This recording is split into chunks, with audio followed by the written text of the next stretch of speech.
کہ رسول اللہ صلی اللہ علیہ وسلم نے ایسی چیز کو بیچنے سے منع فرمایا ہے جو چیز بیچنے والے کی ملکیت میں نہیں ہوتی۔ سونا چاندی اور کرنسی کی بے آن لائن جائز نہیں ہو سکتی۔ مدہو و نصلی علی رسولہ الکریم، اما بعد۔ معزز سامعین، آج ہم بات کریں گے آن لائن خرید و فروخت کے شرعی حکم کے متعلق کہ آیا آن لائن خرید و فروخت شریعت کی روح سے جائز ہے یا نہیں، یا کون سی صورت جائز ہے اور کون سی صورت ناجائز ہے۔ اس حوالے سے سب سے پہلے شریعت کا ایک اصول ذہن میں رکھیے کہ خرید و فروخت کے وقت جس چیز کو بیچنا مقصود ہے وہ چیز بیچنے والے کی ملکیت میں ہونا ضروری ہے۔ اگر وہ چیز بیچنے والے کی ملکیت میں نہیں ہے تو ایسا معاملہ شریعت کی روح سے جائز نہیں ہے، کیونکہ رسول اللہ صلی اللہ علیہ وسلم نے ایسی چیز کو بیچنے سے منع فرمایا ہے جو چیز بیچنے والے کی ملکیت میں نہیں ہوتی۔ چنانچہ رسول اللہ صلی اللہ علیہ وسلم کا ارشاد ہے، لا تبیع ما لیس عندک، کہ اس چیز کو نہ بیچو جو تمہاری ملکیت میں نہیں ہے۔ اس حدیث مبارکہ کی وضاحت یہ ہے کہ ایک صحابی حضرت حکیم بن حزام رضی اللہ تعالیٰ عنہ، جو کہ ایک تاجر تھے، وہ رسول اللہ صلی اللہ علیہ وسلم کی خدمت میں آئے اور یہ سوال کیا کہ ایک آدمی میرے پاس آتا ہے اور آ کر مجھے اس چیز کو بیچنے کا کہتا ہے جو میرے پاس نہیں ہے، تو کیا میں اسے وہ چیز بیچ دوں اور پھر بازار سے لے کر اسے وہ چیز دے دوں؟ تو رسول اللہ صلی اللہ علیہ وسلم نے ارشاد فرمایا، لا تبیع ما لیس عندک، او کما قال علیہ الصلاۃ والسلام، کہ وہ چیز نہ بیچو جو تمہاری ملکیت میں نہیں ہے۔ تو معلوم ہوا کہ ایسی خرید و فروخت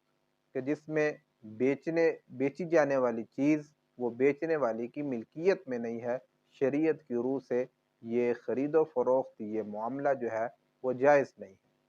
اب اگر ہم آن لائن خرید و فروخت کو دیکھیں تو اس میں زیادہ تر معاملہ اس طرح کا ہوتا ہے کہ ایک آدمی ایک پروڈکٹ کا اشتہار یا اس کی تصاویر جو ہے وہ آن لائن جو ہے وہ شیئر کرتا ہے، اور اس کو وہاں پر ایک خریدار ملتا ہے، وہ اسے کہتا ہے کہ یہ چیز میں نے آپ سے خرید لی، اور بیچنے والا کہتا ہے کہ یہ چیز میں نے آپ کو اتنے کی بیچ دی، اور اس کے بعد وہ اس مطلوبہ چیز کو کسی فرد یا کسی کمپنی سے خریدتا ہے اور خریدنے کے بعد اس خریدار تک پہنچا دیتا ہے۔ تو یہ معاملہ جو ہے، یہ خرید و فروخت جو ہے، یہ شریعت کی روح سے جائز نہیں ہے، کیونکہ اس میں ایسی چیز کو بیچا گیا ہے جو بیچتے وقت بیچنے والے کی ملکیت میں نہیں تھی۔ آن لائن خرید و فروخت کی یہ صورت جو ہے یہ تو جائز نہیں ہے، لیکن آن لائن خرید و فروخت کی کچھ صورتیں جائز ہو سکتی ہیں۔ پہلی یہ کہ آن لائن کاروبار کرنے والا اپنے خریدار کے سامنے اس بات کی وضاحت کر دے کہ یہ جو چیز تم مجھ سے خریدنا چاہ رہے ہو یہ چیز میری ملکیت میں نہیں ہے۔ ہاں، یہ ہو سکتا ہے کہ میں آپ کو یہ چیز خرید کر اتنے کی بیچ سکتا ہوں، اور اس کے بعد وہ شخص اس مطلوبہ چیز کو کسی فرد سے خرید لے، اور خریدنے کے بعد اس پر قبضہ کرنے کے بعد پھر اس سے باقاعدہ جو ہے وہ سودا طے کر کے اس کو فروخت کر دے، تو یہ صورت آن لائن خرید و فروخت کی جائز ہو سکتی ہے۔ دوسری صورت یہ جائز ہو سکتی ہے کہ ایک شخص اپنے خریدار سے آرڈر لینے کے بعد اس چیز کو کسی فرد یا کسی کمپنی سے خرید کر اس تک پہنچا دے، اور اس سارے عمل کی جو ہے وہ ایک اجرت طے کر لے اور وہ اجرت وصول کرے، یعنی خود خرید و فروخت نہ کرے بلکہ بروکری والا عمل کرے اور بروکری کی اجرت طے کر کے وہ اپنی اجرت وصول کرے، تو یہ صورت بھی آن لائن خرید و فروخت کی جائز ہو سکتی ہے۔ اور تیسری صورت یہ ہے